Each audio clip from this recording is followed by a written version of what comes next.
Hi, everyone. Pastor Ralph here. You know, the state of the world right now has me thinking about just how we have this mindset of scarcity when it comes to things that aren't scarce. You know, we live often by finite resources, something that's going to run out, right? Like most of our day has a limited amount of time. Our money is always limited, and we're trying to decide what to buy and what not to buy based on how much we'll have left, because we know once we spend it all, it'll be gone. We have a limited amount of energy that often runs out. We have a limited amount of food before we have to eat the food again. And so oftentimes when our lives are driven by a scarcity mentality, we tend to treat others with the same mentality. Like if we go beyond our comfort zone and share love or encouragement with someone else, there might not be enough for us when we need it. And the interesting thing is how much we apply that to God's love as well. In Psalm 136, David repeats over and over and over again, God's love never fails. And he doesn't mean that there's a battle going on and God's love wins every time. He means God's love never runs out, that there's an unlimited resource. It's not like gas in your car or ice cream in your freezer. If you eat all that ice cream of God's love, more ice cream shows up. That's just how God's love works. You know, and the more that we spread God's love, especially with people who are hurting or in need, the more we find we're actually doing what God's love moves us and is intended to do. And yet, we see throughout the Bible that as people share God's love, they get chastised and beaten for it. Peter and Paul in the book of Acts, for instance, they share that Christ's love came for the Jewish people and also for other crowds, like Gentiles. And Peter and Paul are beaten and imprisoned because they told people who were already religious and already knew God's love was for them. They told them that there's more people who have God's love, and those people rioted. And you got to wonder if they thought that adding more people would take away from their slice of the pie of God's love, or if they felt entitled to more of God's love because they were born that way. God's love isn't about who you are and who you're not, or how much or how little you have. God's love is infinite and for all people. Just by your birthright, God loves you.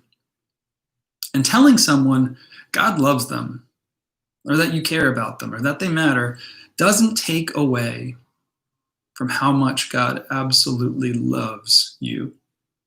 It actually, sharing love affirms that God's love's working through you, because all of what Jesus came to do and most of the Bible tells us to do is to share God's love, to go and make disciples, not to hoard it for ourselves or make sure we have enough to get through our lives, but to share that love of God with all people. And Christ came to share love with all people. And a lot of times he specifically spent time, and we specifically read stories in the Gospels about Jesus being with people who are the absolute most in need. Those who are oppressed, Jesus goes to. Those who are widowed, who are orphaned, who are discriminated against, Jesus spends time with them. Those who need healing, Jesus is with them. The Samaritan woman, the leper, the blind, the zealots, Jesus spends time with them, because they're outcast by the rest of the world, because they're treated unfairly, because they're hurting. And when Jesus does those things, he doesn't say, I'm taking away from what the religious crowd gets and giving some to these people who are in need. He doesn't say he's taking away God's love from anyone else. And he doesn't say that it means God cares any less about you. God's love is an overflowing, never-ending stream of life-giving water for all people. That's what the Bible tells us. And so why do we act like saying other people matter? It takes away from something, you know? I want to encourage you to reach out today to somebody who might be hurting or in need, someone who you might have not talked to in a while. Make sure they know God loves them, whether you tell them directly or whether just a phone call and telling them you care is all you need to do to remind them that someone's thinking about them and God has them in his heart. You know, and I say this because there's this controversy over language that saying Black Lives Matter or Blue Lives Matter takes away from how much anybody else matters. Saying those things doesn't take away from how much you matter. And it certainly doesn't say that they're the only people that matter.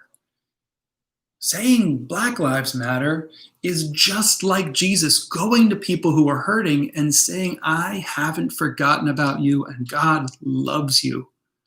My presence and affirmation should prove that to you. And it doesn't mean that nobody else matters. It doesn't take away from anybody else's love. It doesn't mean that you enable evil in the world. It just means that you're telling someone who needs to know God's love that you love them. God is there for them, and Jesus came for them as well. So I want you to consider that today, especially as you're reaching out to people around you, not to argue so much about who matters and who doesn't matter, but to go to the people who need to hear it. Because to God, yes, all people matter, but some people need to hear it right now much more than others. And your blessings and your safety give you a special opportunity to be able to share God's love with those people in need. Thanks for listening, friends. Keep looking up.